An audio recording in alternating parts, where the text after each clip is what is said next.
Witam. 21 lipiec 2025 rok. No i cóż, dzisiaj chciałem zobaczyć, jak będzie ta trzecia data, bo przecież jutro mamy Słońce wkracza do Lwa, później mamy Nów, Nów, tak, ale mamy 6 niespodziankę, tak? I zobaczymy, jak to wyjdzie. Chciałbym zobaczyć jedną rzecz, bo nawet nie robiłem, bo dzisiaj się dowiedziałem, o której jest, więc godzina 10. Zrobimy horoskop. Zresztą witam. Witam Roberta, Sun, Reginę i Wenuś. Także zrobimy tutaj tą datę. Dlaczego? Najbardziej mnie to bawi, że Bolek nie przyjdzie. No jak ma przyjść? Jak Nawrocki napisał na niego donos największy dla Polaków. No przecież to jest, no to by był szczyt szczytów. To człowiek, który jest szefem IPN-u, a on najchętniej by go spalił. I to też cudem właściwie. To wszystko się dzieje cudem. Zwróćcie uwagę. Umiera Kiszczak, ma Kiszczak całą walizkę tam u siebie tych danych. Ta Kiszczakowa zamiast do Instytutu Lecha Wałęsy to zanieść, to zanosi do Instytutu tego, bo to słuchajcie, po pierwsze, jeżeli facet jest tylko po podstawówce, za jaką mógł sobie dzierlatkę wziąć? Przecież on był tylko po podstawówce Kiszczak, że on żadnego wykształcenia nie miał.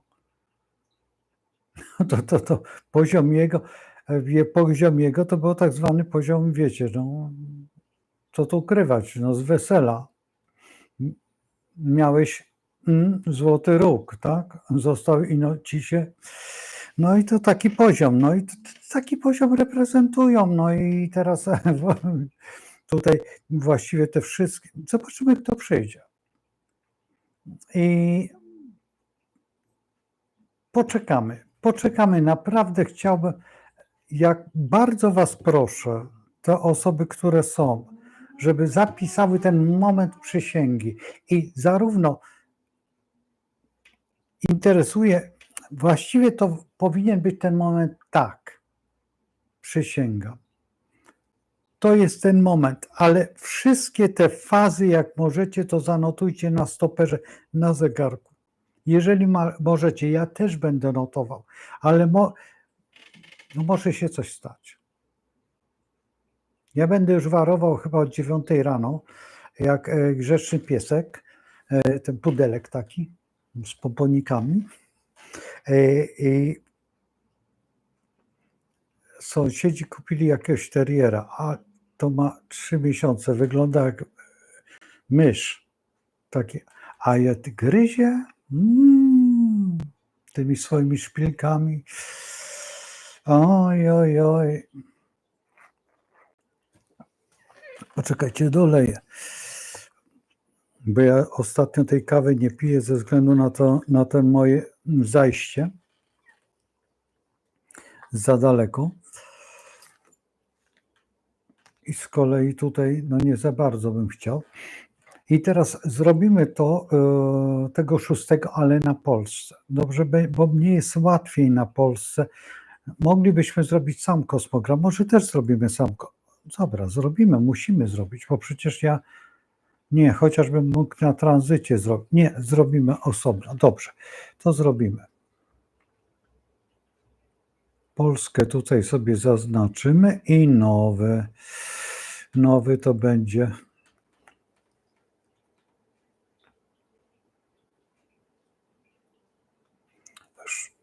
6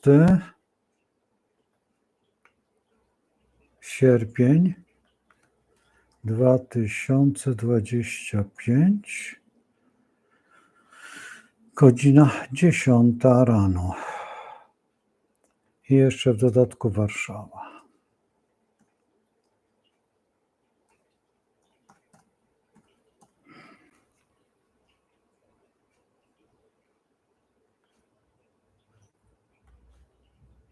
Ja z ciekawości pójdę do tego IPN-u któregoś dnia. Oj, pomyliłem pewną rzecz.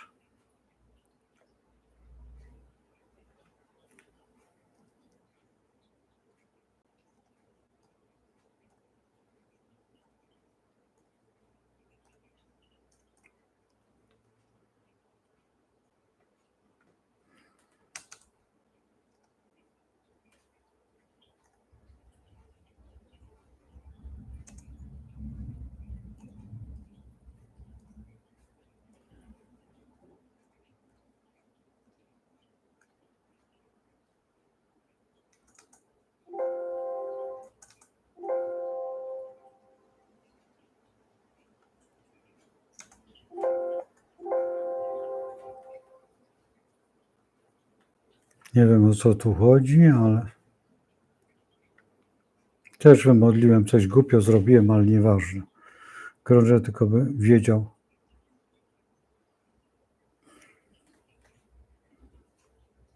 Dobrze. No i mamy tutaj.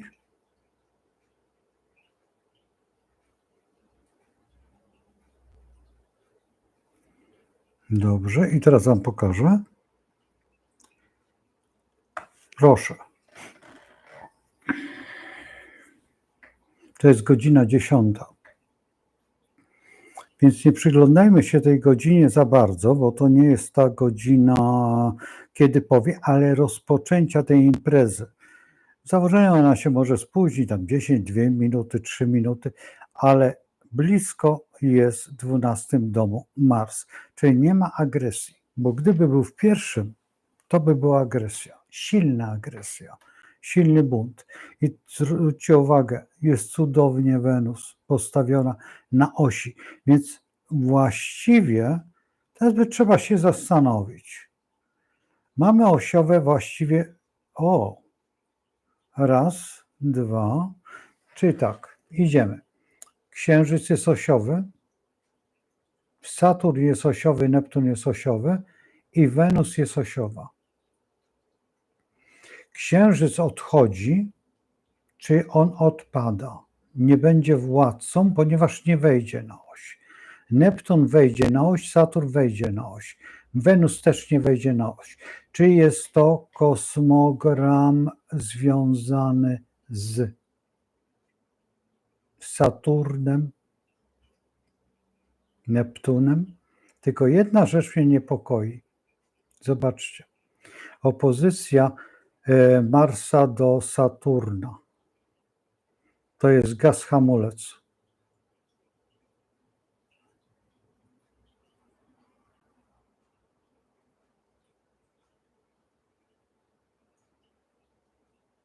To jest gaz hamulec. Zobaczymy. Teraz zróbmy sobie coś takiego, że zróbmy sobie 10 minut później. Nie mogę tak. Mogę 5 minut. Więc pierwsze 5 minut, drugie 5 minut, trzecie 5 minut, czwarte 5 minut. Zróbmy 30. 35 wyszło. Dobrze, wrócimy na 30. To Jowisz wchodzi. I całe szczęście. Nie wiem, czy rozumiecie mnie, o co chodzi. Jeżeli mamy tą 10, to ten Saturn i ten gaz hamulec. I dobrze by było, żebyś jakaś planeta, na przykład Jowisz, przejął ten kosmogram. Bo jeżeli będzie na osi, to przejmie ten kosmogram.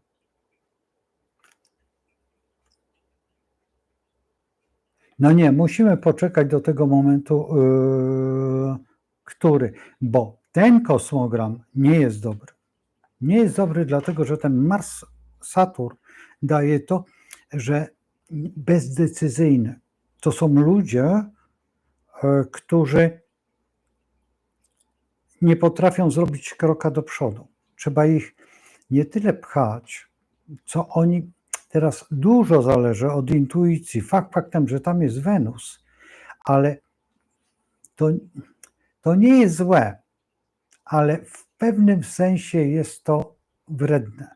Dlatego, że dlaczego nie zrobiłeś tego? No bo się bałem. A czasami idą do przodu. Nie wiadomo. nie zawsze jest to pozytywne. To jest trudne do wytłumaczenia, bo to jest coś takiego, że tak, jemu się wydaje, że jest z tego korzyść, a będzie strata. Przypuśćmy, że w tej politycznej sytuacji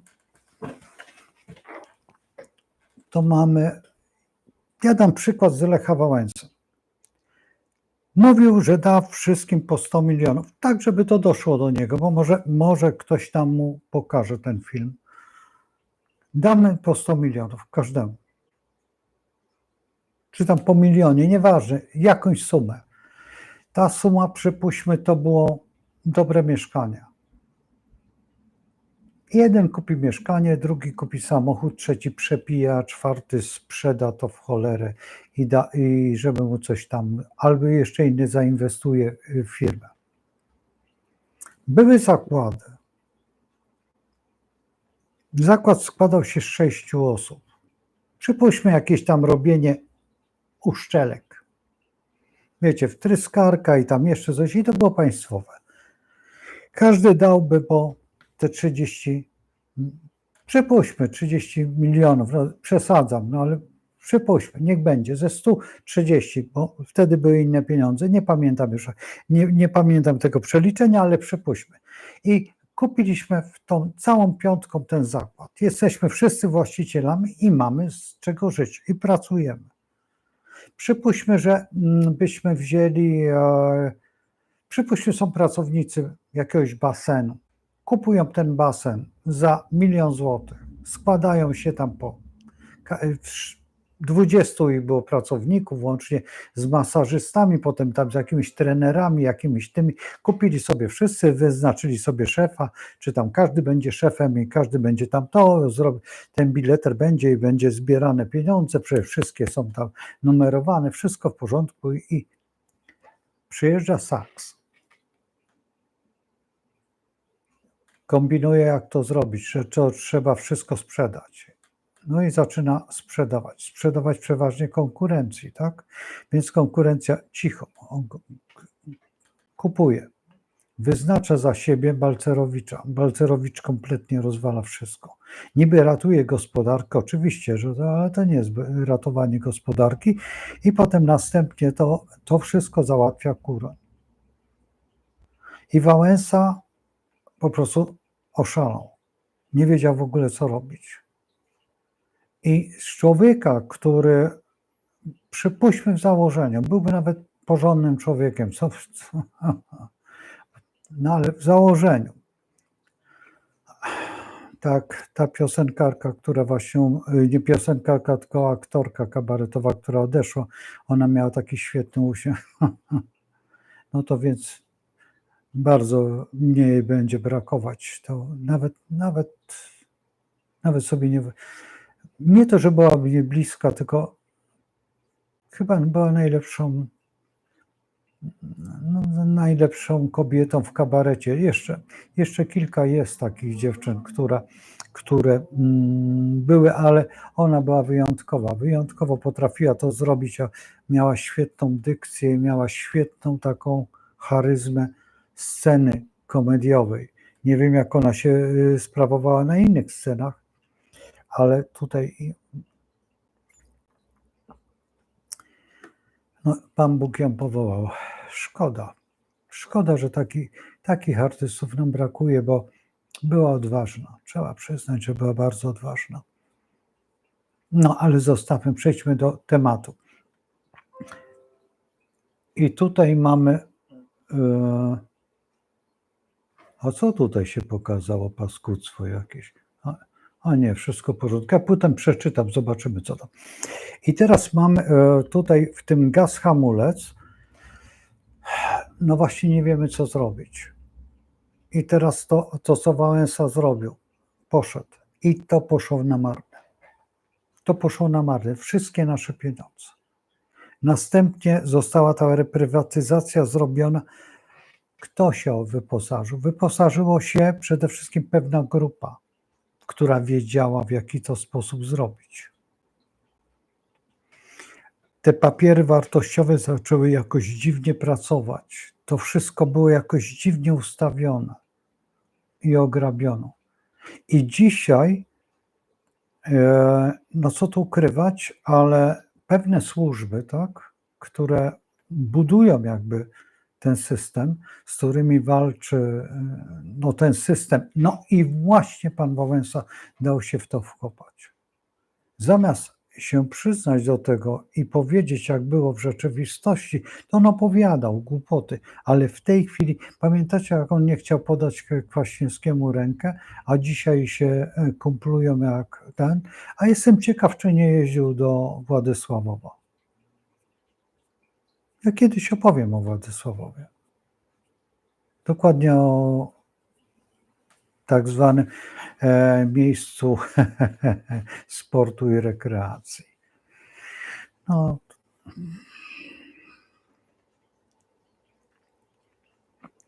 ale niech będzie niech pan Nawrocki dojdzie do władzy. To jest ciekawe. No i w ten sposób mamy tutaj taką zabawę. I właśnie tego się obawiam. Tego się obawiam bardzo, tego gaz hamulec, a w dodatku jeszcze jest Neptun w tym wszystkim. I ten gaz hamulec może to, co teraz musimy brać to pod uwagę, że to jest światowy układ. To nie jest nasz polski układ, ale musimy brać. I z tego też wynika to, co wczoraj rozmawialiśmy o prezydencie Trumpie, a o tej aferze. Czy pan prezydent Trump ruszy tą aferę, czy nie ruszy? I teraz wszyscy ci, którzy należą do tak zwanej lewicy, zacierają, że nie ruszy, nie ruszy. A ci, co są po prawicy, uważają, że ruszy w odpowiedni sposób. Bo jeżeli nie ruszy, to wrócę do tamtego tematu, uwali pana Roberta Kennedy'ego. A Robert Kennedy nie będzie krył się z niczym. Jego to nie interesuje.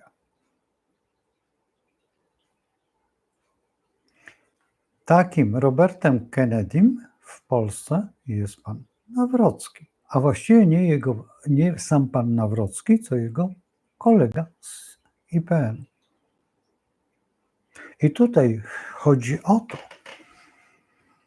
Zresztą też dlatego odszedł jeden z specjalistów z PiS-u. I to jest właśnie najważniejsza cecha, że tutaj zaczyna być dosyć interesująco. I zobaczymy, jak będzie. Ale chcę znać tą godzinę tego. I wtedy zaczniemy się już bawić. Dlaczego? Dlatego, że już wtedy będziemy wiedzieć, na czym stoimy. I jakie są nie prognozy, tylko wskazania. Bo to już nie będzie prognoza. Prognoza to była ileś miesięcy temu. Prognoza nie jest istotna. Prognoza to już była wtedy, rok temu, kiedy była to coś tam na ascendencie. To, co mówiłem, że Polska jest wielka, to już wtedy było i jest w każdej dziedzinie, od olimpiady, poprzez wszystkie działania, poprzez nawet tego kosmonautę. Nawet tego kosmonautę. Dzisiaj się dowiadujemy, że tyle gazu mamy. No trzeba być, przepraszam, ale idiotą. Już przepraszam, ale nie wytrzymuję nerwowo. A Karlino to gdzie jest? Więc jeżeli ktoś zna mapę, to od Karlina idziemy taką plamą, od Karlina idziemy aż do Złoczewa. Złoczew tutaj koło Sieradza. Idziemy i lecimy aż tam gdzieś daleko koło Lublina. To jest całe pole roponośne. Wszyscy o tym wiedzą, którzy się zajmują ropą. Każdy, kto pracował w Szczecinie w wierceniach, każdy o tym wie. Każdy ropiarz, nie wiem jak to się nazywa, górnik, nie wiem jak, bo byłem sąsiadem takiego górnika przez wiele lat. I on mi pokazywał dokładnie, gdzie są, a nie musiał, bo wszędzie kopał. Słuchajcie, jak wykopali w Złoczewie ten dół, ten ropny, to przyjechały betoniarki i zrobiły czop na odległość, bo ja wiem, czop na jakieś przynajmniej 5 metrów, 7 metrów, zalali to wszystko betonem. I takich miejsc myślicie, że jest mało w Polsce? Jak ci moi znajomi ciągnęli ropę tutaj tak na granicy Ukrainy, to Rosjanie, jeszcze była wtedy Rosja tą Ukrainą, to wtedy zabroniono Polsce, dlatego że my spijamy im ropę. A co to kogo obchodzi? Mamy, to ciągniemy. Słuchajcie, takie rewelacje dla mnie, albo ci ludzie się nie uczyli, albo ci ludzie w ogóle nie pamiętają. Przecież pamiętacie, Karlino, jak się paliło? Nie mogli ugasić, bo przecież tak waliło, jak nie wiem, bo sobie zrobiono jakiś rąbnięty odwiert. Taki wiecie, co to tam, zrobimy sobie to, zobaczymy, co tam jest. W dodatku jeszcze jedna rzecz. Clinton przywiózł mapę Polski z ogromnymi zasobami różnych rzeczy, którą wyświetlił, co było wejście tam po 2000 czy po 3000 wejście było. Dla każdego, każdy mógł sobie kupić ten bilet, tylko to była suma taka, że po prostu było to niemożliwe. To tak jakby w tej chwili 5000 albo 10 000 wejście było na ten wieczorek. I tam to było wszystko wyświetlane. Pokazane dokładnie co, jak, to, gdzie, co. Clinton był na tym jakby zapraszający. Ja nie pamiętam, które to było miejsce, ale nie chcę powiedzieć, że nie byli tam moi znajomi. Było tam i to byłem zdziwiony, że poszli. I wcale nie takie osoby, które miały coś, tylko nie wiem, może dlatego, że uważali, że lepiej wydać na to pieniądze jak na kino. Ale opowiadali różne rzeczy dziwne. Więc słuchajcie, to nie jest tak, że nie wiedzą, że my teraz coś odkrywamy, piszemy jakieś kaczki dziennikarskie, aż wstyd. Że w ogóle dziennikarz takie rzeczy pisze. Na Bałtyku odkryto ropę.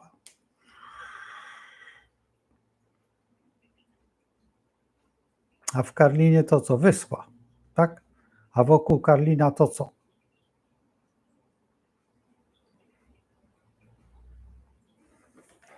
Trzeba naprawdę być bardzo tępym. Trzeba być naprawdę... A gdzie on był w szkole? Przecież to jest na geografii jeden z przedmiotów. Jeden z momentów, gdzie opowiada się o minerałach, jakie są w Polsce, kopalnianych. Gdzie są kopalnie, jaki węgiel jest, gdzie występuje. To były mapy, rysowało się, zaznaczało się w mapie. Pamiętam, że była, nie pamiętam, czy to była kartkówka, czy to była, ale jakiś sprawdzian. I trzeba było mapy takie narysować sobie na kalce i zaznaczyć to, co było w pytaniach.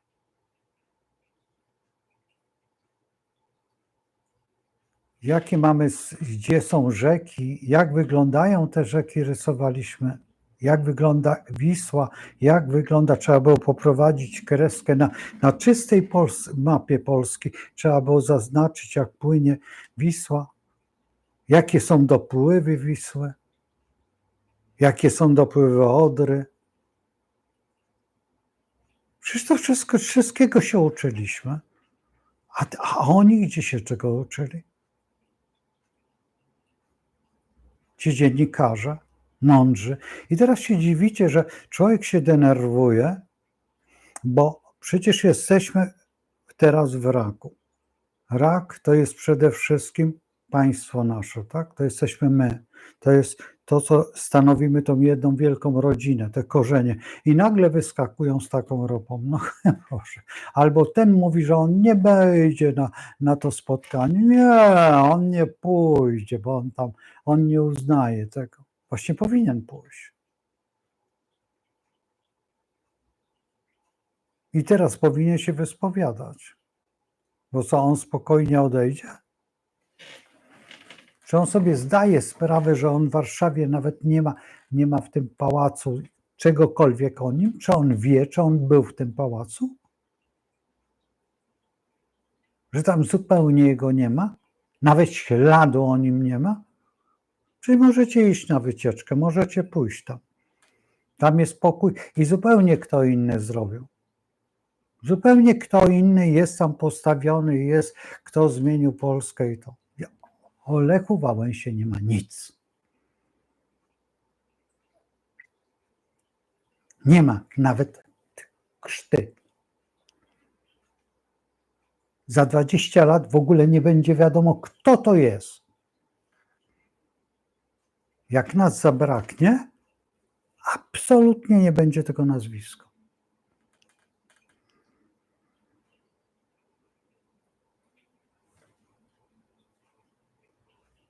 No, że gdzieś tam gdańszczanie będą wiedzieć, że jakieś lotnisko, ale kto to?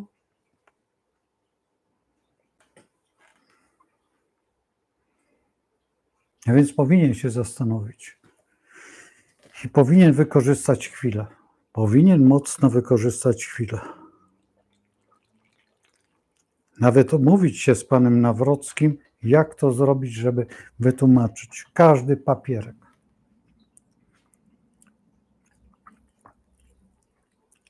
I z każdym tym, kto, co, jak, dlaczego. Ujawnić prawdę. Żaden problem. I wtedy by wyszedł na wielkiego człowieka. Świat nie wie o tym, uważa, że on jest noblistą, on tutaj jeździł, ile on ma tych doktoratów. No ma te doktoraty, ale co te doktoraty? No. To jest za mało. Więc macie tutaj dokładnie to. I to jest ten gaz hamulec. To jest jego gaz hamulec. Ale i Nawrockiego też, bo zobaczymy, jak to będzie. Zobaczymy, bo może to być gaz hamulec dla Nawrockiego. Oczywiście, że tak. I o co chodzi? No zobaczymy, mamy czas. Co będzie bardzo niebezpieczne, jeżeli zacznie on robić ten sam manewr, co chce lewica. I tutaj będzie bardzo niebezpieczne. Miejmy nadzieję, że nie, bo jakby nie było, poobstawiał się ludźmi i już, ale stanowisko też zmienia człowieka, no nie? Ja żałuję, że nie mam tego miejsca na tego filmiku, który wypowiadała się taka dziewczyna z Australii i w Australii jest ta strefa taka mroku, nazwijmy to, wojskowa i tam zapraszają właśnie tego prezydenta i on tak by wychodził zupełnie inny człowiek. Tak by go tam na przykład sadzali na jakimś stołku elektrycznym i ładowali go jakimiś promieniami, że on jest zupełnie kim innym. A tam jest ten światowe dowództwo wojskowe, to światowe w Australii. Także szkoda, że tego nie mam. Jak macie dojście do tego albo słyszeliście o tej dziewczynie, bo to taka dziewczyna, która opowiadała, jak Polonia tam żyje, jak to, jak tamto, jak to, jak tam były wybory, tam w Australii kogoś i nie wiem kogo, chyba prezydenta, nie wiem, bo ja nie znam tej struktury. Akurat ten kraj mnie nigdy nie interesował, chociaż ma górę Kościuszki pisaną przez si. No i to jest właśnie. Ja nie chciałem w tytule, ja chcę używać w tytule bardzo Fredrę, wiecie, mocią panie me wezwanie i potem tam jeszcze coś jest i potem jest takie coś, nie, no nie kleks, tylko coś.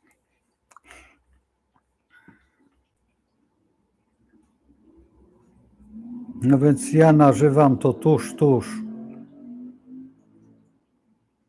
To są 2 kleksy, no. Kiedy indziej umieszczę po prostu jeszcze inaczej. No zobaczymy. Zawsze lubię umieszczać w tytułach takie nazwy dwuznaczne i zawsze tą gorszą wybieram, dlatego że dobrze się kojarzy, jeżeli to można zobrazować. I zawsze idę w kierunku sztuki artystycznej, malarstwa, niż na przykład chociażby czerwony, tak? Czy ognisty, czy tam jeszcze jakieś. Wolę te barwy i używam czerwony na przykład, albo tam, tak jak zresztą film Kieślowskiego, tak? Filmy Kieślowskiego.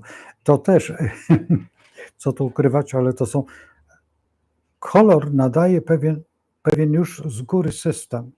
Jeżeli się ustala coś, trzeba czytać dosłownie i tak jak jest w tytule, bo ten tytuł specjalnie jest zadany i trzeba troszeczkę, jak to się mówi, wytężyć umysł, o co tu chodzi. A przecież w tej chwili mamy 3 daty bardzo ważne. Jutro jest ta data wejścia Słońca w znak Lwa. To tylko jest spektakularne, takie formalne. Po prostu tak jest i koniec. O czym będę jutro mówił? Potem mamy nów Lwa, który rozpoczyna najbardziej trudny okres. I zobaczymy, jak to będzie wyglądać, bo ten nów naprawdę jest lekko przerażający. Dlaczego? Dlatego, że wczoraj mówiłem o tym dużo, ale nie zupełnie dokładnie. Dlaczego jest przerażający? No bo właśnie 6 mamy następny klocek, który musimy postawić. Tak? I zobaczymy, co wyjdzie z tej sławojki. No bo to jest naprawdę sławojka. Taka sławojka, że sobie nawet nie możemy wyobrazić, jak to wygląda. Bo to jest poza naszą jurysdykcją. Jeżeli teraz to, co się dzieje w całym tym, że to, co wczoraj rozmawialiśmy, to, co ja mówię, że granica w tej chwili odmawia posłuszeństwa, suwereni są i to, co tu ukrywać, ale kadra pogranicza, tak? Czyli całe te tak zwane zające, czyli żołnierze odmawiają, no to w takim razie, jak zające odmawiają, to gdzie są myśliwi? A zając, jakby nie było, potrafi wilkowi tak szczelić w pysk, że go nogami załatwi i mu załatwi, no co tu ukrywać, kufę. I widziałem takie sytuacje, kiedy zając tak śmignął tego wilka, że mu pół pyska zlikwidował. I taki wilk, no trudno, ale on już nie będzie normalnym wilkiem, tylko musi paść. No więc jak te wilki się czują?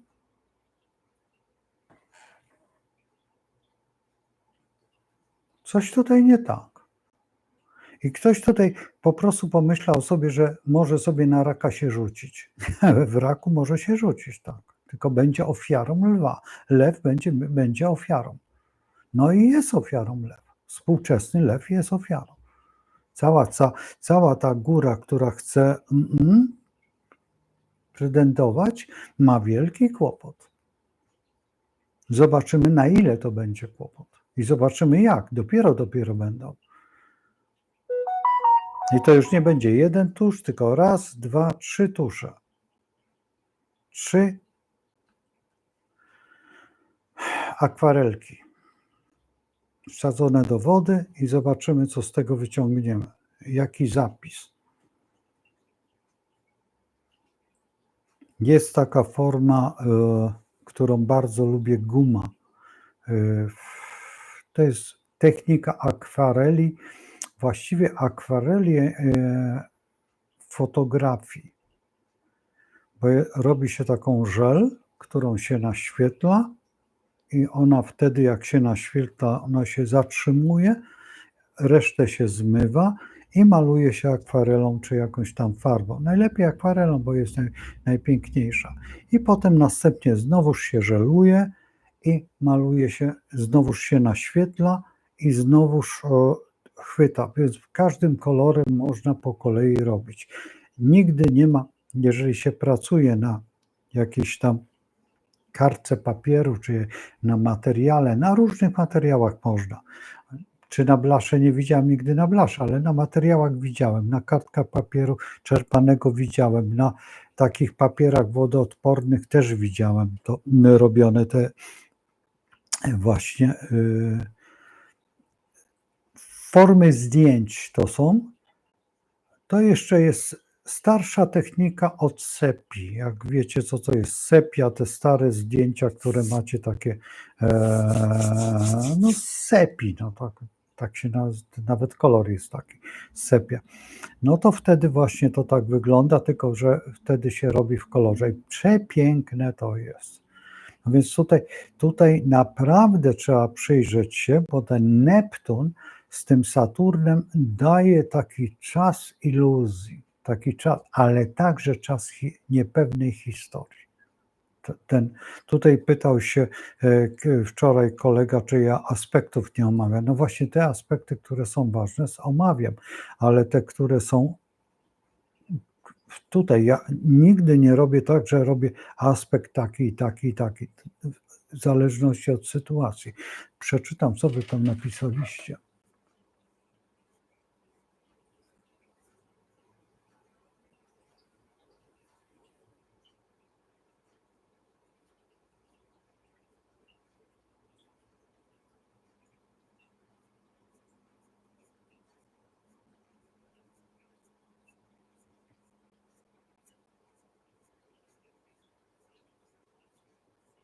A nic.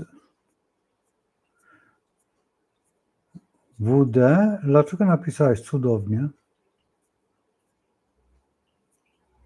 Bo tu już w ogóle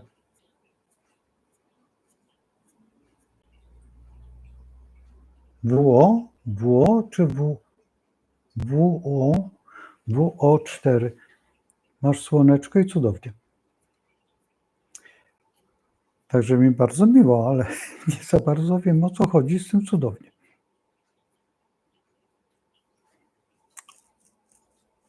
Mariole i Teresę Widon. Dobrze.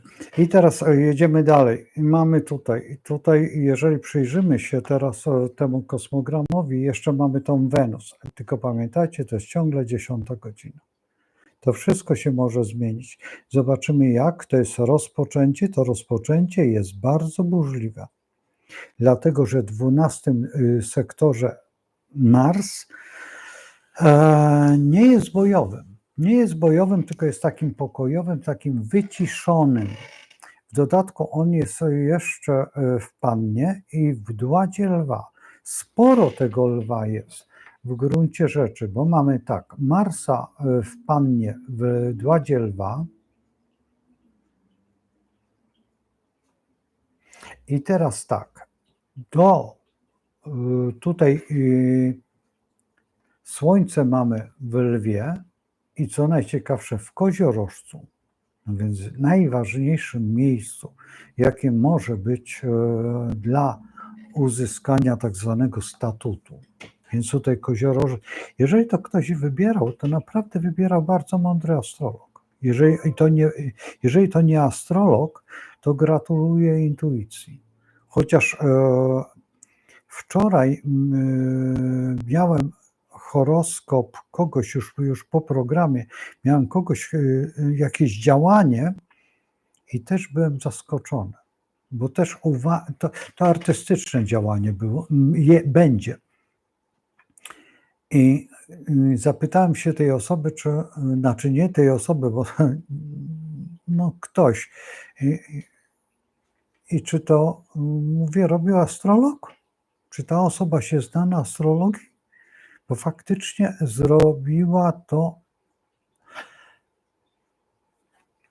mniej więcej tak, by była adeptem astrologii, takim lichym kursie, bo gdyby był to porządny kurs, to by tak nie zrobiła.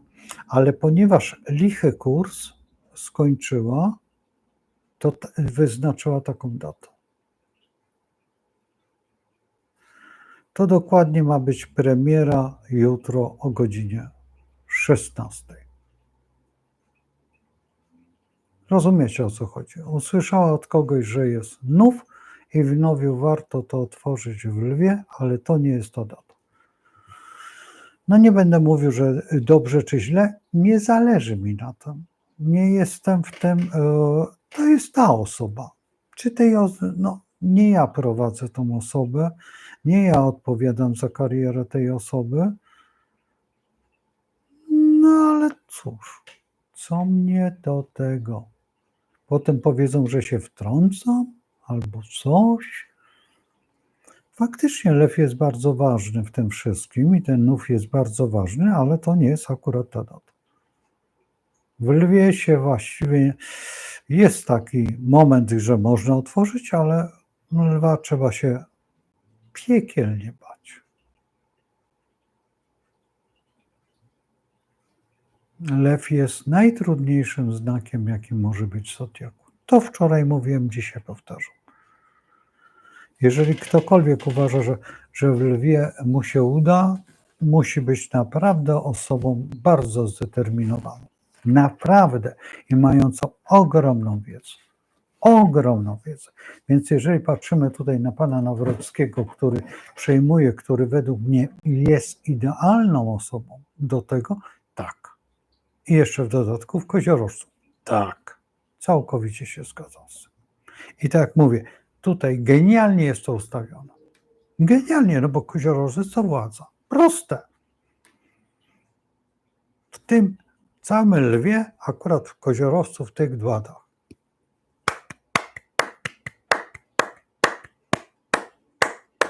Tak, właściwie to powinno się tak. Tak, a tutaj głaskać psa i tak zatańczyć w kółko. Wiecie, to taki hiszpański taniec.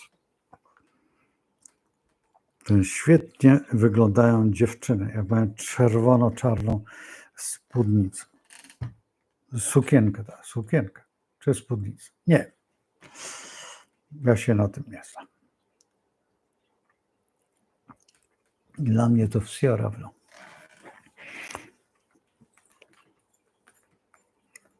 Wiem, co to jest kieca i zapaska.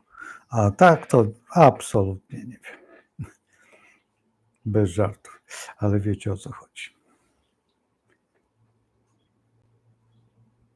Witam Elżbietę. No i to WO czy WD? WO4 dalej nie odpowiedziało. No.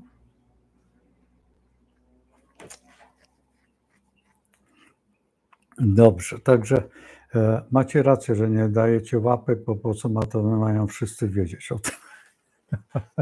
Złośliwi. Także słuchajcie, to naprawdę dzisiejszy dzień jest bardzo interesujący, ostatni, już taka kicha właściwie dzień dla raka.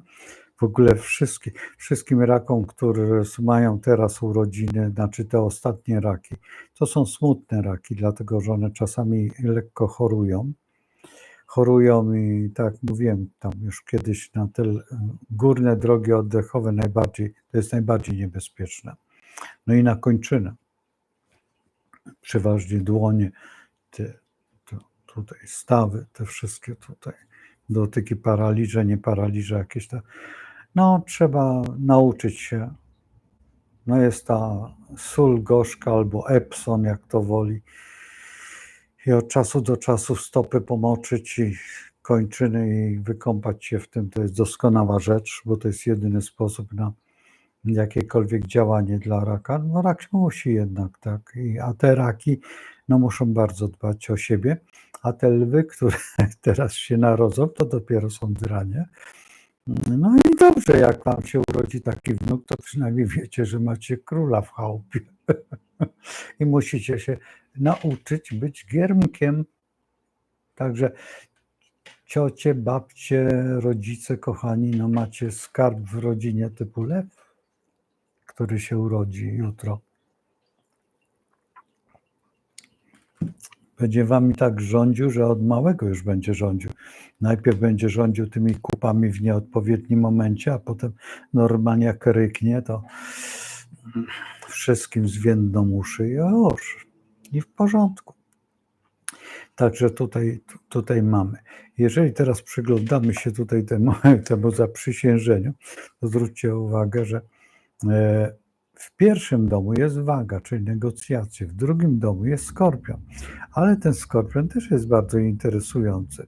Zwróćcie uwagę, gdzie jest Pluton. Pluton jest w raku, więc ludzie go wybrali. I księżyc też jest u siebie. I księżyc jest w koziorożcu, więc ma za sobą suwerenów, a w dodatku ten Pluton zmusza do wodnika do przemian i procesów przemiany. I mamy teraz dalej, mamy piąty dom. Piąty dom, czyli tutaj akurat jest Ziemia, to ten punkt ziemski jest, albo punkt szczęścia, jak my to nazywamy czasami. A dalej mamy Neptuna z Saturnem, no to z kolei do pracy. I to jest właśnie całe, no co tu ukrywać, IPN, no cały IPN z tym Saturnem, który po prostu grozi i kosi i wszystko. Z jednej strony dobrze, bo brak czasu jest bardzo ważny, czyli czas. Neptun jest pewną formą iluzji. Czy ta iluzja się przyda?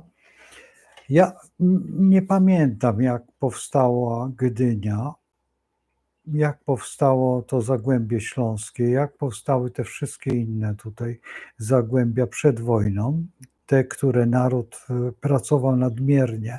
I uważam, że w tej chwili też naród może popracować tak ciężko. Też możemy popracować, przypuśćmy, w jaki sposób, obniżając podatki, robiąc to reformę tutaj całego państwa. Ja przede wszystkim, no co tu ukrywać, ale powrót do konstytucji, do zmiany konstytucji, do zmiany tego wszystkiego, możemy wrócić do pięknych czasów. No naprawdę, a przede wszystkim do tego, co tutaj szykuje nam Polska. To, co my chcemy. Czy my musimy być niewolnikami? No w pewnym sensie musimy być sprzymierzeńcami, ale czego? No wolności. Kiedy jest wolność? Wtedy, kiedy jest niezależność. Niezależność jest tylko wtedy, kiedy mamy silne granice. I jesteśmy silnym krajem, a jesteśmy silnym krajem. Jesteśmy silnym krajem, jesteśmy bardzo silnym krajem. Dlaczego? Dlatego, że nas jest, tak jak już kiedyś mówiłem i tłumaczyłem, sporo milionów. Faktem, że wchodzą w to jeszcze inne nacje, które mówią po polsku, to nie jest istotne. Oni też są Polakami i będą w tym kierunku też szli. Dlaczego? Dlatego, że taka jest wola narodu, tego języka. A dlaczego ten język jest tak ważny? Bo ci, którzy mówią tym językiem, po prostu wiedzą, co to jest Jezus Maryja. I koniec, proste. Jak ktoś tego nie rozumie, to trudno. Trudno. A ja nie będę tłumaczył, co to znaczy Jezus Maryja. A każdy wie, kto jest obeznany z tymi dwiema postaciami. Zarówno jest to w pewnym sensie dobrodziejstwo i w pewnym sensie przekleństwo. Wiecie, jak się uwalimy w palec, to o Jezu, Zgoda? Zgoda. No więc trochę brutalne, ale no, albo się bawimy w końcówkę raka, albo się nie bawimy w końcówkę raka. Jeżeli się bawimy w końcówkę raka, musimy sobie wytłumaczyć, co to jest przywalenie sobie w odcisk. Albo jak wam ktoś stanie szpilką na dużym palcu w autobusie. Przeważnie jakaś ładna dziewczyna, która ma 2 metry wzrostu. I odpowiednio waży i ma bardzo ładne warkocze. No i już.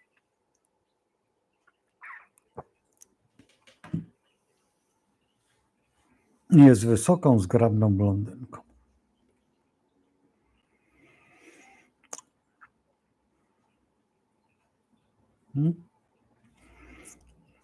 Jest taka bardzo ładna dziewczyna, która reprezentuje taką firmę z tymi wszystkimi sprzętami. O właśnie tam kupiłem te słuchawki, bo było najtaniej. Media Expert. A ten chłopak się aż poci, bo zawsze w kożuchu występuje w takiej czarnej czapce. No to jest zresztą jej, no nie wiem jak to powiedzieć, reżyser to nie, no też nie, no bo to jest człowiek, który ją wylansował. No. Zresztą bardzo mądrze to robi, bardzo mi się to podoba, w ogóle bardzo mi się podoba ta kariera i bardzo mi się podoba ten styl myślenia i to jest taki, ten folklor, to wszystko jest. No i jedziemy dalej. Mamy tutaj, jedziemy sobie dalej, mamy dom negocjacji Barani, to w ogóle nie ma co tam negocjować, bo to jest siłówka z Chironem, to bardzo dobrze, bo przynajmniej medyczna, także medycyna powinna się bardzo wystraszyć. To będzie bardzo niebezpiecznie dla medycyny. Ten Chiron, nawet jak obejdziemy, to jeszcze gorzej, bo on pójdzie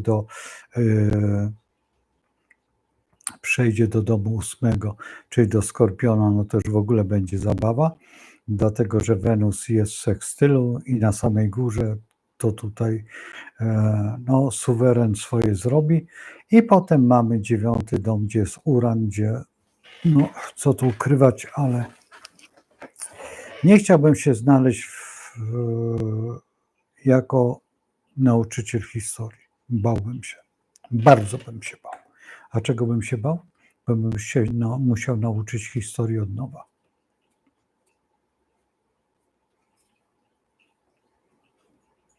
Tą, którą my mieliśmy, historię, to była taka przecierka przez KC, tak? Komitet Partii, tam tych wszystkich armistów. Ale żeby młodzież nie wiedziała, kto to jest Pilecki, żeby nie wiedziała, kto to, jak wyglądało powstanie warszawskie, a lwowskie to co? Jak zakończyło się to lwowskie? Kto był dowódcą powstania lwowskiego? No to przepraszam, o co tu chodzi? Ale kto to jest Honecker, to my musieliśmy wiedzieć. I musieliśmy zdawać tego egzaminy. Ja akurat z tego nie pamiętam, jak nawet ten przedmiot się nazywał, to takie coś, taka historia współczesna. No z tego zdawałem właśnie, dlatego że uważałem, że to jest najgłupsze i musiałem znać te wszystkie bony, nie bony, kto tam w tym bon był i kto był. Już nawet nie pamiętam tych nazwisk, bo mi się mdło robi, jak zaczynam opowiadać i o tych Szydlakach, nie Szydlakach i tam jeszcze innych jakichś, nie, kto tam był? No było od groma tam jakieś tam tych najgorszych bandytów, to oczywiście, że pamiętam, ale tych pośrednich najbardziej to mnie irytowały te wszystkie zachodnio-niemieckie i te ONZ-owskie nazwiska, tam nawet już nieważne. Zostawmy to, bo to głowa boli, bo dzisiaj już nie łapię za bardzo, kto jest kto, a wtedy no łapałem. Zresztą pamiętam, że pomyliłem wszystko i dyrektor mi zwrócił uwagę. Mówi, panie Ryszardzie, a czy pan nie pomylił się tutaj?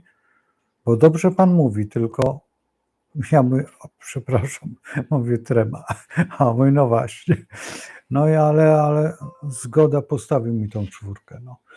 Dobrze, na 5 to ja nie umiałem, ja i tak to. Historię tak, ale to przysposobienie historyczne, to dla mnie to współczesne to była tragedia. A musiałem to wyryć na pamięć, bo się bałem na egzaminie na plastyczną, dlatego że mój kolega miał pytanie takie rok wcześniej, jaka jest granica pomiędzy zaraz.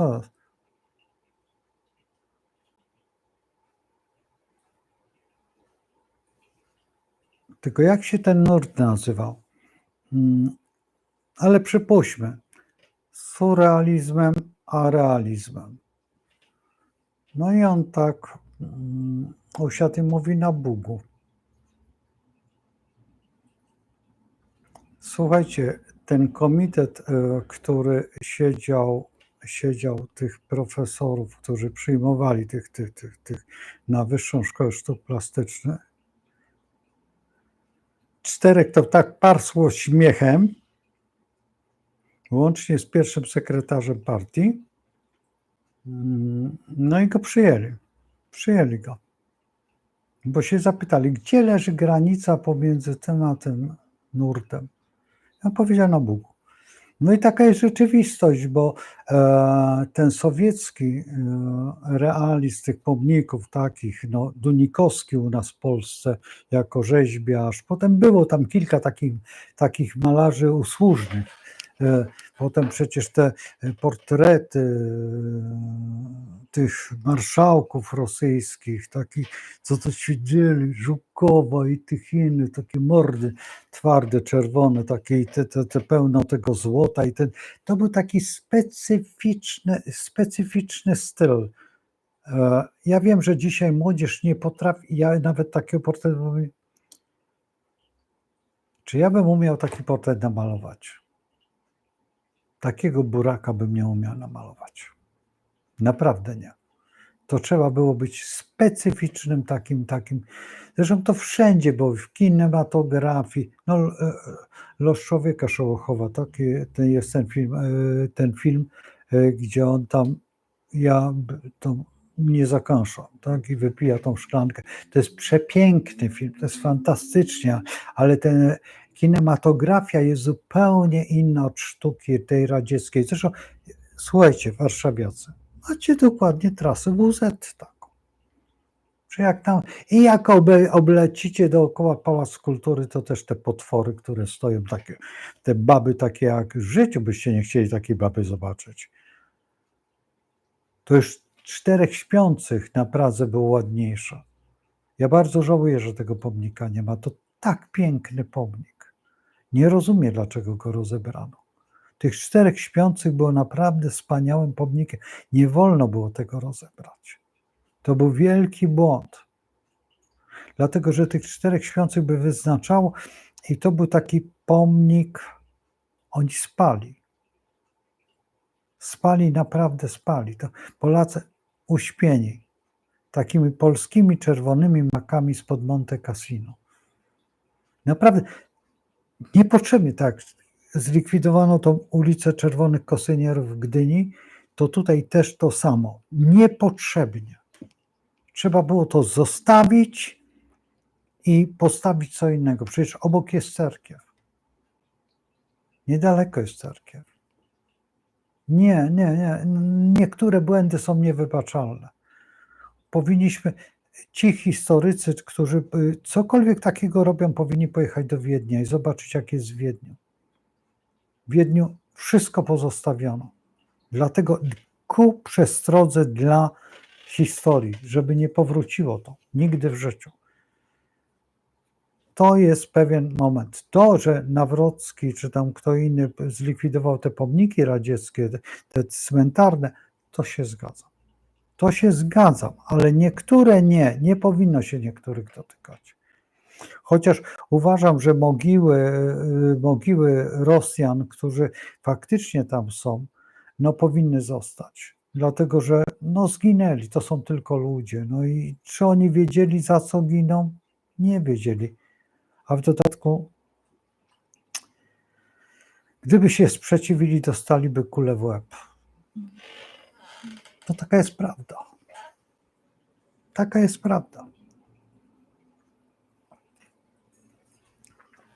Zresztą moja mama z babcią, jak wracały z Częstochowy, właśnie mieszkały u rodziny naszej i tam weszli ci trofejszczycy, te dzikusy tak zwane, rosyjskie. No to przecież to było, nie wiem, czy wam opowiadałem, że on się pytał mojej babci, dlaczego maszynka do mięsa nie graje, bo on myślał, że to patefon. No i on się pyta, dlaczego to nie igrajet? No więc to jest mniej więcej to, że oni wyrywali kaloryfery i chcieli na kaloryfery grać, to jest prawda. To jest prawda. W Łodzi, tutaj jak jest Esplanada, chyba tak to się nazywa. Tutaj jak jest Tuwima i jest ta kawiarnia, taka kiedyś była taka ze sceną obrotową jeszcze za czasów Tuwima, a później, nie, tam była chyba zawsze kawiarnia, jeżeli dobrze pamiętam. No i tam Rosjanki przyszły w halkach na bal. Autentycznie, przecież łodzianki patrzyły się na to z przerażeniem. One przyszły w halkach.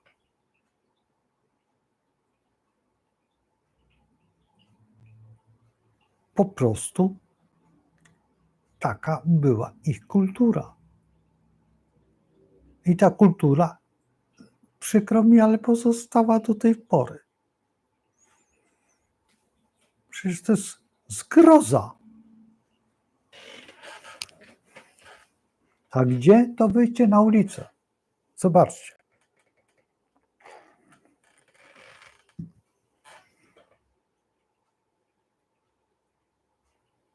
Byłem w szkole podstawowej. No przecież to było widać od razu po ubiorze, kto jest matołem, a kto nie.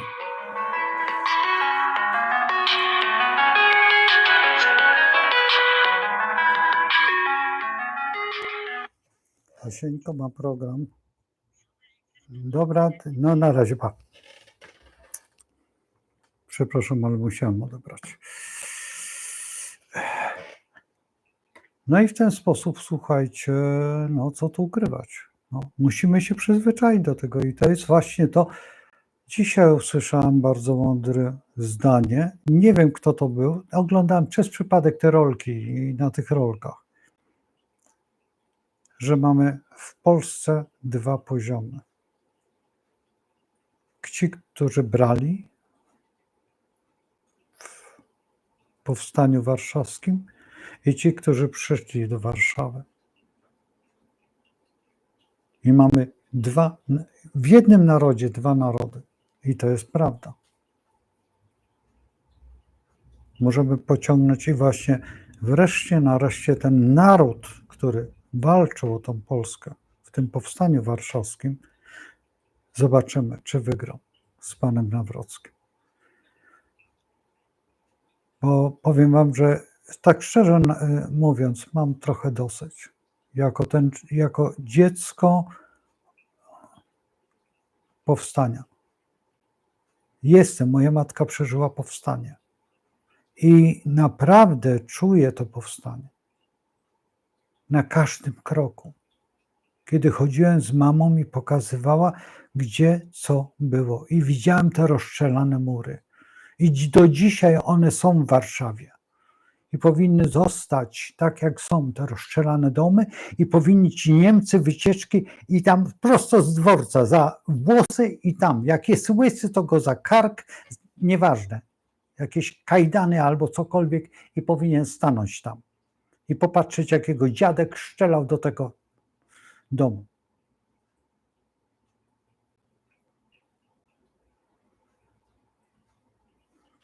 Po prostu nie ma innego wyjścia. A jeżeli ktoś mówi, że nie należy się Warszawie odszkodowanie, to się bardzo myli.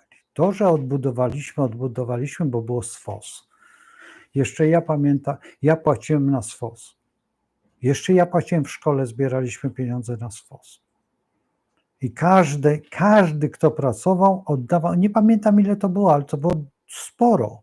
To było tak mniej więcej 10% pensji, no więc sobie wyobraźcie, że tak jak się zarabiało 700 zł, to tak 70 zł oni potrafili, albo 100 zł chyba było nawet zabierane. Warszawiacy mieli o to 100 zł więcej, bo im nie zabierano, ponieważ oni pracowali w tej Warszawie na Warszawę, więc im nie zabierano, ale nam zabierano wszystkim. Wszystkim jak jeden. To jest nieprawda, że nam nie zabierano. Zabierano. Jak ekonomista mi któryś powie, że nie, to niech sobie przypomni. i odbudowaliśmy tą Warszawę w każdym momencie. Kiedy ja pamiętam, jeszcze jechaliśmy w Śródmieściu, były domy rozwalone i jeszcze do tej pory są rozwalone. Tak były domy centrum, tutaj jak się idzie za domami z centrum, była taka kamienica, tutaj przed braćmi Jabłkowskimi była strasznie rozwalona i rozstrzelana. Potem w drugą stronę, jak się idzie tutaj od dworca, tutaj Miedziana, Złota, nie pamiętam jak ta ulica się nazywa. Tylko nie tutaj jak jest ten wieżowy, tylko jeszcze po drugiej stronie Jana Pawła, tam też taka kamienica była. Zresztą te ślady przy dworcu był, ta krematorium było, przecież to straszne. To znikło to wszystko, to Walcowa zlikwidowała. Przecież to było makabryczne. Przecież pamiętam ten dworzec, tylko nie pamiętam jak on się nazywał, z tą salą taką fortepianową. Fortepian stał, ciemna sala, ogromna. Potem pamiętam jak tutaj, że w Warszawie dworcu centralnym odnaleziono tą ogromną powierzchnię nad. Przecież tam byłem, jak otwierano ten dworzec. Na tej górze, tam na tej sali. Ona była normalnie otwarta wtedy. Nie pamiętam, co tam było, bo to byłem kupę lat temu. Wiecie, czas się zaciera i w ogóle wszystko odchodzi. Ale to jest coś strasznego. Jedziemy dalej. No i mamy, to 9 dom, żeśmy już rozrabiali i mamy 10 dom Wenus i ten Jowisz. Wenus to są przede wszystkim pieniądze. Jeżeli bierzemy Wenus, to jest money. I mamy Jowisza tam. Jowisz to są ogromne pieniądze, więc będzie walka o pieniądze. Już jest ta walka o pieniądze. W tej chwili jest podział, kto bierze który dom kultury i który. Teraz byłem zaskoczony, że totalizator sportowy będzie przechodził do Urzędu Skarbowego, do Ministerstwa Skarbu. To jest bardzo dziwne, dlatego że sport się utrzymywał, zresztą z tego się utrzymywał sport. Więc ciekaw jestem, z czego się będzie utrzymywać sport. Jak to uderzy w całą kulturę społeczną. Pamiętacie jeszcze, jak była ta gra sportowa, to każda ta 1, 2, 3 to była inna dziedzina sportu. I na przykład tam się wybierało na przykład kajakarze, a to, a tamto, owo, 10. I można było tak sobie to picuś, glancuś, fotomontaż, ale niech tak będzie. I w tym momencie, poczekajcie, muszę popić.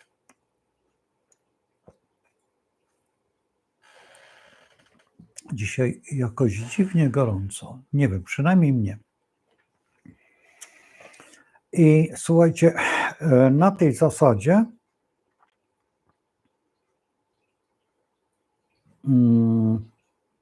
no budowało się to wszystko. Także tutaj mamy tego, nie widzicie, tego Jowisza z Wenus i Jowisz z kolei to jest dużo, wiele, tylko zaraz zobaczymy w jakiej on jest dładzie Strzelca.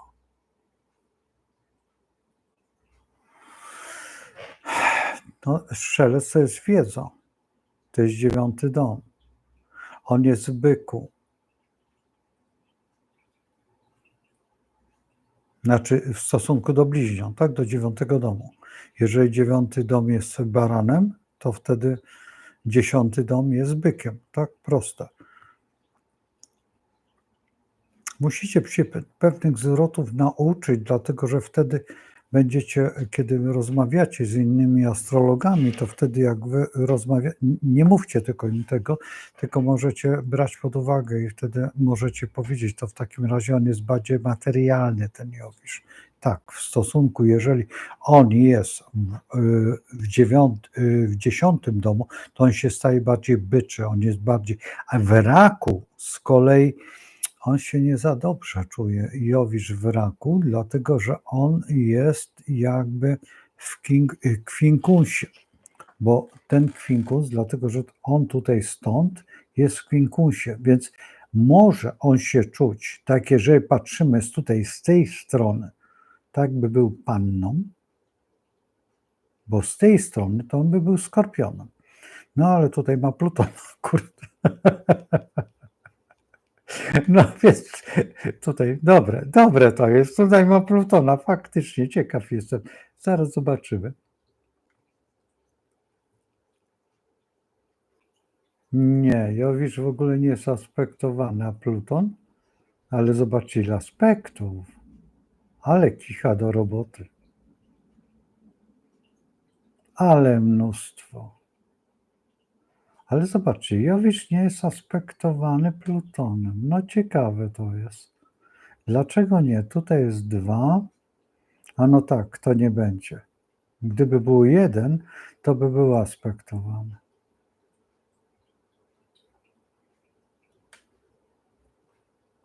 Tutaj mamy kwinkus. Nie, to jest, przepraszam, półseksa.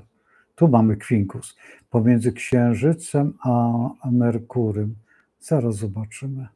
Pomiędzy Księżycem a Merkurym. O, mamy kwinkus. A dlaczego tu pomiędzy? Zaraz jeszcze raz.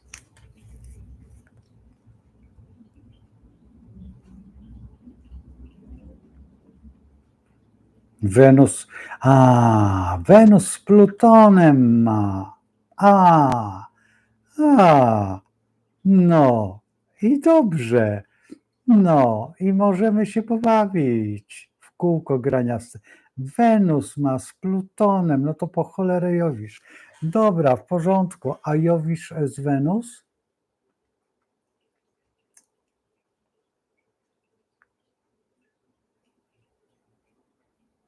Jowisz z Wenus jest w koniunkcji 6-stopniowej, czyli ma. Proszę, dobrze, wszystko gra. Teraz dlaczego powiedziałem, słuchajcie, jeżeli tutaj jest koniunkcja i łączy się któraś planeta w kwinkusie, bierze też w tym udział, w tym kwinkusie. Mimo że oddalona jest, nie ma tego kwinkusu,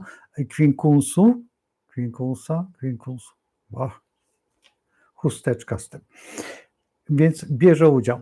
Bomba. Bardzo mi się to podoba. I jeszcze w dodatku Pluton jest w 4. sektorze. Świetnie. W raku. W każdym momencie jest to rewelacyjne. Słuchajcie, naprawdę rewelacyjnie jest ustawiony ten kosmogram. Naprawdę. I teraz popatrzcie sobie, że to jest już majstersztyk. Słońce w wodniku, zmiana w ogóle struktury. Zmiana struktury kompletnie to jest zupełnie inny świat.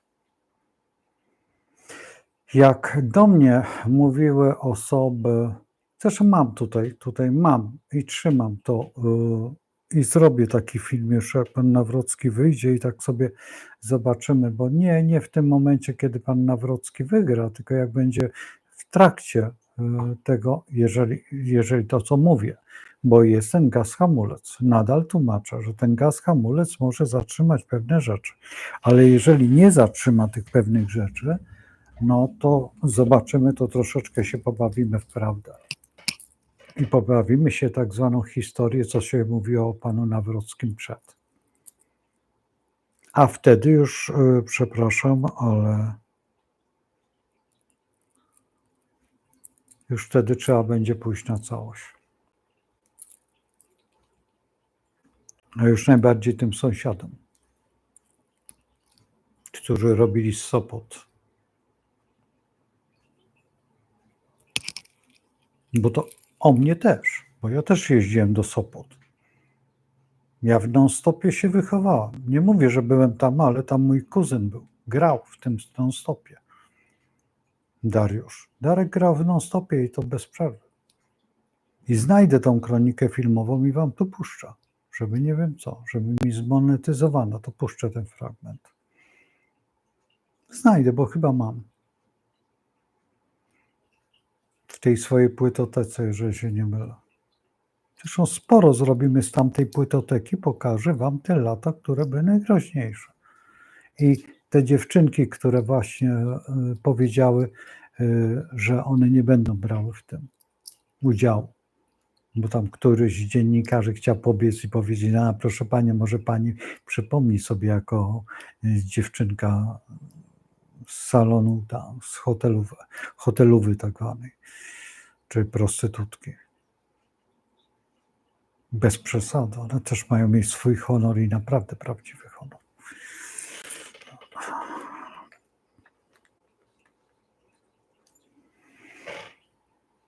Naprawdę bardzo ciekawe czasy przyszły, naprawdę świetny moment do rozegrania.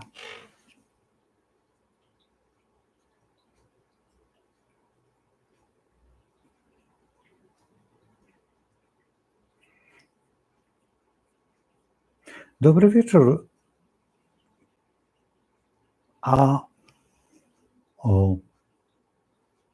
Joko też mamy. O, tutaj ktoś napisał coś, ale nie przeczytam.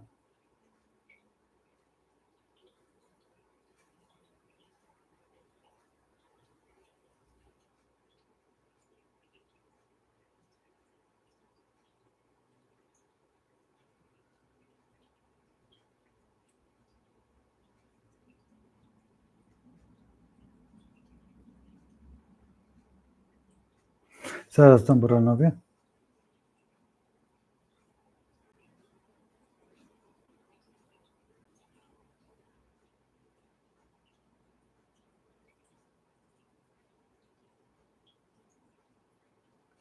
Wiesz co, ja 0111, ja bałem się tam chodzić. Wiesz, na Boranowie rzadko, bo wiesz, tam pawiak. Ale wiesz, gdzie jeszcze? Gmach radia. Makabra. Ja na Puławskiej byłem tutaj, nie pamiętam, przedworonicza ta ulica, nie pamiętam jak ona się nazywa. I z nią się szło i wychodziło się idealnie na metro. Albo z Woronicza można było wejść do metra, albo z tej ulicy. Nie pamiętam jak ona się nazywa. Cholera, tyle razy chodziłem i jakoś tak. Potem straszna była Rakowiecka, makabryczna. Czy ja tam na Kazimierza mieliśmy ten swoje miejsce, wiesz, wróżki. Potem następnie Szucha.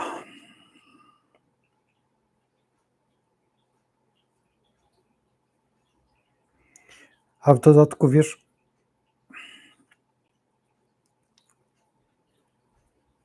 jak z mamą chodziłem, a mama jeszcze szła z jakąś ciotką, niekoniecznie rodzina, tylko wiesz o co chodzi. Cholera. Tu łapanka, tu łapanka. Pamiętasz? I zatrzymywały się. Stawały i wiesz co, Hania, idziemy w drugą stronę. Zosiu, nie, poczekaj, ja się boję. Najbardziej, wiesz gdzie? Najbardziej one bały się tutaj, jak jest rotunda. Tutaj, tego, jak jest hotel Polonia, idąc w stronę Wisły, to ciężko było mamę tam wyciągnąć, wiesz? A już tam w stronę domu chłopa nie było mowy. Nie było mowy, ona się tam bała jak nie wiem. A na Starym Mieście nie byłem z mamą. Mama się bała Starego Miasta. Nie wiem dlaczego, wiesz, ale nie byłem z mamą, ja byłem tam z ciocią. I bardzo często jeździliśmy na Pragę, no bo tam mieszkaliśmy na Pradze, w różnych miejscach, ale bo tam mamy rodzinę też na Pradze, zresztą w całej Warszawie mamy rodzinę i w niektóre miejsca moja matka nie jeździła. Na przykład nie jeździła na Wolę, bała się Woli. Zresztą z Woli nikt nie przeżył, tak? Ja nie wiem, co ty napisałeś tam wyżej, ale zaraz się przecisnę.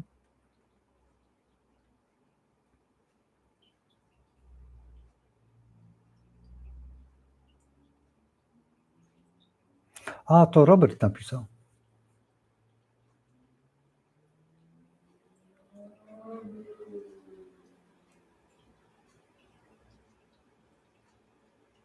Dlaczego mówisz, zaprzysiężenie będzie w raku? Nie ma wraka w zaprzysiężeniu. Przecież słońce jest zaprzysiężeniem. Przecież to jest dokładnie 6 sierpień.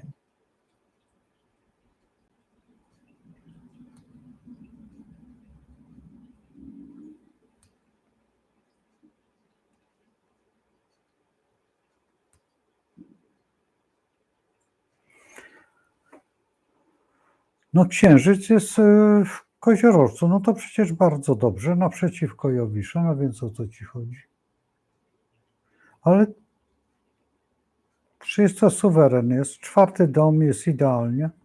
Przecież społeczeństwo to jest właśnie tutaj w tym 4. domu, przecież jest u siebie, a że w Koziorożcu to tym bardziej silny. Obróciły się sytuacje, no więc tutaj nie ma co. I w dodatku w kwadraturze do Saturna i bardzo dobrze, że w kwadraturze do Saturna, bo Saturn jest po stronie pracy, więc on nie jest silny. Silny jest w momencie tego rozliczania, a to rozliczanie musi być. Albo nastąpi zerwanie z okrągłym stołem, albo nie, no więc o co ci chodzi? Tutaj nie ma problemu.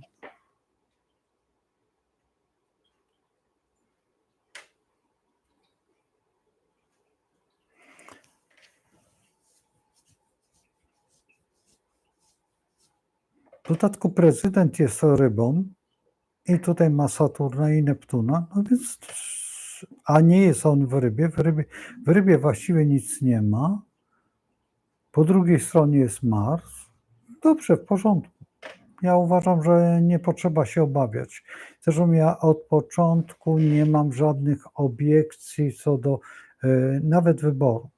Nawet nie, dlatego, że przyglądając się i prognozując w tamtych czasach Donalda Trumpa, jeżeli ktokolwiek mówi o Donaldzie Trumpie źle, no to w takim razie nie mieszka w Stanach Zjednoczonych i nie wie, co Donald Trump robi i cała ta ekipa. A ci, którzy negują, no to przepraszam, no ta lewica będzie i ta połowa Polski, która zasiedliła tutaj nas, znaczy tutaj to nie brali udziału w powstaniu warszawskim, ani w powstaniu lwowskim, ani w tej Poczcie Gdańskiej, ani w tej wrześniowej i absolutnie nie brali w tej bitwie w 20 roku, tak, czyli cudzie nad Wisłą, tak, więc absolutnie to nie były te osoby. No i tutaj trzeba brać to pod uwagę, że musimy brać takie rzeczy, nieważne czy kto był wtedy, tylko bierzmy pod uwagę, że sanacja zrobiła jeden błąd. Straszny błąd. Stworzyła Berezę Kartuską i przechowała jak w sanatorium tych, którzy potem nas gnębili. Jednak, jeżeli ktoś tego nie rozumie, to nie rozumie właśnie tego, co się dzieje w tej chwili. I to jest podstawą. A podstawą jest to, że tutaj w tym kosmogramie Jowisz jest w najwyższym punkcie tutaj, a Słońce i Jowisz, jeżeli bierzemy kosmogram pod uwagę, to Jowisza możemy zamienić ze Słońcem. I Jowisz będzie reprezentował Słońce. I w tym momencie możemy tutaj Jowisza, to jest mądrość. A Słońce to ego jest w wodniku, które musi zmienić. A lew jest po to, żeby zmieniać właśnie to ego. To moje ja. To ja, które inaczej stoi niż powinno stać. I to jest bardzo ważne i zobaczymy, czy to się uda, czy się nie uda. Jesteśmy na parę dni przed i jesteśmy na parę lat przed. I te parę lat może zdobyć. A to wszystko tylko zależy od nas. Jak podejdziemy. Zresztą wszyscy ci, którzy są, nazwijmy tak zwani, którzy pamiętają jeszcze czasy przedwojenne, czyli wtedy, kiedy złotówka stała 5 zł, dolar był 5 zł, to wiedzą, co to znaczy. I wiedzą, jak szalenie byliśmy bogatym krajem. I to był kraj mlekiem i miodem płynący. Dopiero sanacja zaczęła się wygłupiać, zaczęła ciągnąć, no ale trudno, no. Doprowadziły do II wojny, zresztą co tu ukrywać, no historii musimy się nauczyć od nowa. I troszeczkę traktować tą historię poważnie, a nie tak jak my chcemy to usłyszeć. My nie możemy tak słyszeć, jak my chcemy, tylko jak było naprawdę. I tu historycy powinni się wypowiedzieć, ci, którzy są naprawdę historykami i mieć na to dowody, normalne dowody. A Łódź jest dokładnym przykładem tego wszystkiego. I ulica Kilińskiego, tutaj na Rutowiczu, tutaj gdzie była ta drukarnia. No. I w tym momencie powinniśmy tutaj, jak to się mówi, skończyć rozmowę, bo tutaj Włodzimierz, ten, który tam był, potem zaraził się tam tą chorobą na Podhalu, czy w Nowym Targu i tam taka willa jest i potem go wywiozło z powrotem tam do swojej stolicy. No i nasz Piłsudski, który też pod koniec życia cierpiał na tą samą chorobę. Tylko gdzie on się zaraził, czy tam, czy tu, a ja uważam, że gdzieś trzeba by znaleźć, gdzie był mały czerwony domek na ulicy Kilińskiego. Nie wiem, trzeba by się starych łodzian podpytać, tylko już ich nie ma. Ale archiwa są. Nie wiem, czy są takie dokumenty. Na rogu jest hotel Polonia, no to może w tym hotelu Polonia było coś takiego, no nie wiem.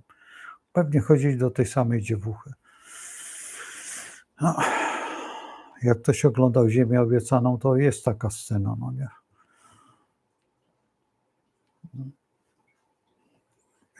Akurat ta scena odbywała się w filmie w Wyższej Szkole Muzycznej.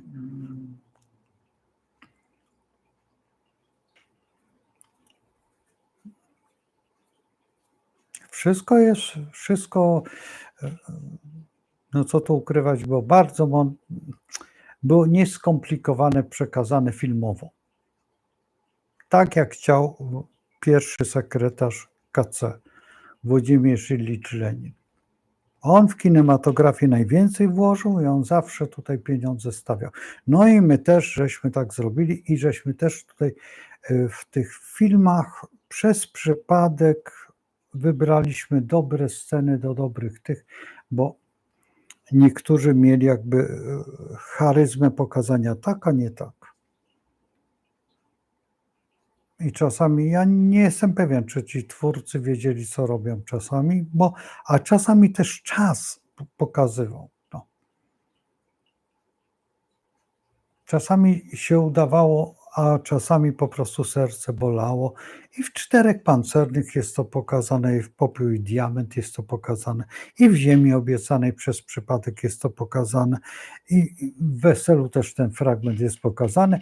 No i tutaj też ta rewolucja w teatrze wielkim Dziadami też jest pokazana. I się wtedy rozpoczęło. I wtedy największą furorę robił pan Urban, któremu dzisiaj będziemy odbierać lada moment jego wielki order. No i o to chodzi. I to jest właśnie to. Czy to musi być pokazane, czy to może być pokazane, czy to nie. To nie jest pokazane. I to są właśnie ta druga Polska, która dostaje pomału. I tak trzeba robić. Ale trzeba przekonać tych wszystkich historyków do nauczenia się prawidłowej historii, co jest straszne, bolesne.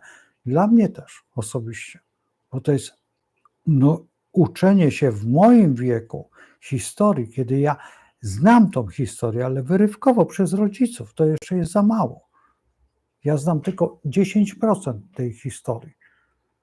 A gdzie reszta?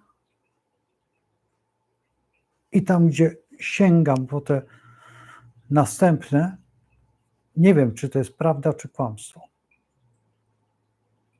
I nawet moi koledzy, którzy są, sami nie wiedzą. I nawet ci, którzy są jakby świadkami ich rodzice, też czasami po prostu nie wiedzą, o co chodzi. Tak kolega mówi, nawet nie wiesz, co to byli cichociemni. Ale ja w rodzinie miałem tych cichociemnych. I nie jedną osobę. I wiem od niego samego, jak to wyglądało. I na czym polegał wyrok. Jak oni szli właśnie do wyroku. I on miał, bardzo młodym człowiekiem był, bo wtedy miał 17 lat. Kiedy dostawał na kartce kto i co. I drugi kolega przychodził, którego nie znał i szli tylko hasła i ten odczytywał wyrok, a ten strzelał. I to on właśnie, ten mój kuzyn, oddawał strzał. Do Niemców, do różnych rzeczy. I też znam niedaleko, to nie jest moja ciotka, która łapali te, które, jak to się mówi, siedziały w kinie i na łyso. Przed powstaniem warszawskim. I też opowiadałem mi, jak to było. I mówiła, za co. I tłumaczono, za co. I te osoby się nie broniły. Nie. Dlaczego się nie broniły? Bo były dokładnie wypisane ich posunięcia. To były wyroki bardzo mocno zbadane i bardzo mocno udowodnione. Bardzo mocno udowodnione. Słuchajcie, uciekam, jest godzina, ojej, 22:30. Słuchajcie, wielkie dzięki, że jesteście. Jutro już mamy, nie tak jutro, troszeczkę później mamy tego lewka, ale jutro to będzie jutro. A dzisiaj jest taki dzień z pazurem, troszeczkę żalu, troszeczkę otwierania wzroku i podnoszenia, jak to się mówi, oczy na zapałki. Ale jedna rzecz, że to jest taki dzień, a jutro już jest lew. I jutro będzie zupełnie inaczej, bo jutro jest lew. Od jutra zaczynamy się bać. Czego? Każdego dnia. Bo od jutra będzie bardzo gorąco. Zobaczycie. Ciekaw jestem, jak będzie od jutra. Naprawdę. Podejrzewam, że żar będzie, to już nie będzie piekarnik, to będzie coś jeszcze gorszego. Zobaczymy. Wiadomości są od jutra bardzo interesujące i do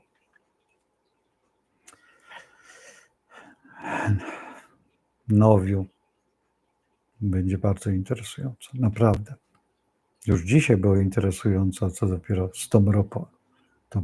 To była dla mnie taka rewelacja, taki szok, że mało, że nie zwariowałem ze szczęścia. No. Tylko, że ja chodziłem do szkoły i wy też chodziliście i pamiętacie Karlino. A ci, skąd się wzięły takie? Boże, na geografię nawet nie chodzić, albo nie kończyć w ogóle szkoły. Albo chodzili do jakiejś szkoły przyzakładowej takiej. Kto im dał zezwolenie na tłumaczenie nam, kim my jesteśmy? I kto zezwolił takiej osobie, żeby nas uczyła, jak się je Napoleonkę? A ręką, łapą i się potem wylizuje.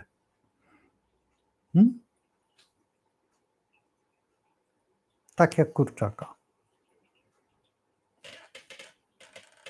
Królowa Anglii na pewno tak jadła. I wszyscy tam Beduini, ci, którzy przychodzą, nie znają widelca ani noża. Polaka będzie uczyć, jak się je widelcem i nożem. To jest szczyt szczytów. Jak My, Polacy, żeśmy to wymyślili, to mamy w genach.